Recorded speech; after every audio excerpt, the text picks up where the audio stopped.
సృష్టికి మూలం అమ్మతనం, సృష్టించలేనిది అమ్మ గుణం. అమ్మ పాడే జోల పాట అమృతాని కన్న తీయనంట.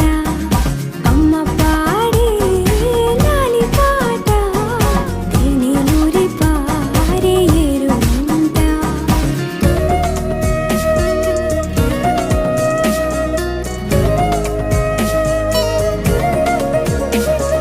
నింగిని తాకే మేడలకి పునాది రాయి అమ్మా, అందం పొందిన ప్రతిశిలకి యులిగాయం అమ్మా. నింగిని తాకే మేడలకి పునాది రాయి అమ్మా, అందం పొందిన ప్రతిశిలకి యులిగాయం అమ్మా. చీకటి చెరిపే వెన్నెలకి జాబిల్లి అమ్మా, లోకం చూపే కన్నులకి